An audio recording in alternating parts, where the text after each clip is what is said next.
పని. ఈరోజు కేంద్ర మంత్రిగా ఉంటూ ఏమన్నాడు ఆయన? గుంటూరుకి మంత్రి అన్నట్టు మాట్లాడాడు, అమరావతికి మంత్రి అన్నట్టు మాట్లాడుతున్నాడు. కేంద్ర మంత్రి శనివారం ఆదివారం ఇక్కడ కేటాయించుకుంటున్నాడు. ఆయన 5 రోజులు పార్లమెంట్ కావచ్చు, ఢిల్లీ కావచ్చు, ఆ కార్యక్రమాలు చూసుకుంటున్నాడు. సరే 4 రోజులే అనుకోండి, కార్యక్రమాలు చూసుకుంటున్నాడు. దాని గురించి పర్యవేక్షణ చేయాల్సింది ఎవరు? అంబటి రాంబాబు చెబితే అనాలా?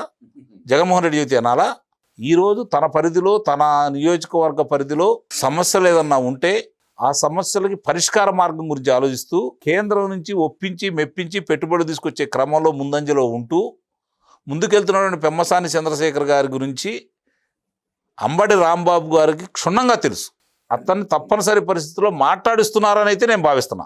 అతను గతంలో మాట్లాడిన కొన్ని విషయాలు కూడా దీంట్లో పొందుపరుచుకుంటే అతని మనస్తత్వం ఏంటో అర్థమవుతుంది.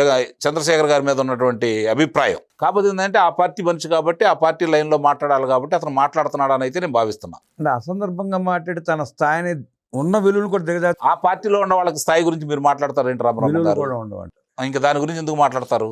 ఆ పార్టీకే స్థాయి లేదు. ఇప్పుడు ఆ పార్టీలో ఉన్న వ్యక్తులకు స్థాయిల గురించి మాట్లాడతారేంటి మీరు? వ్యక్తిత్వం, ఆత్మాభిమానం ఉన్న వాళ్ళు ఎవరైనా ఆ పార్టీలో ఉంటారా?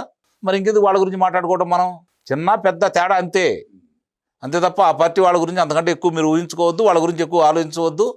వాళ్ళ గురించి అసలు మనం మాట్లాడుకోవడం కూడా దండగనేది నా యొక్క అభిప్రాయం. వాస్తవమే. అర్థమైందా?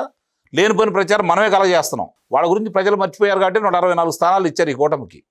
మర్చిపోమన్నారు వాళ్ళు, శిక్షలు ఏమన్నారు వాళ్ళు. దాని గురించి ఆలోచించుకుంటే చాలు, మిగిలిన కార్యక్రమాలు ఏం చేయాల్సిన పని అయితే లేదు.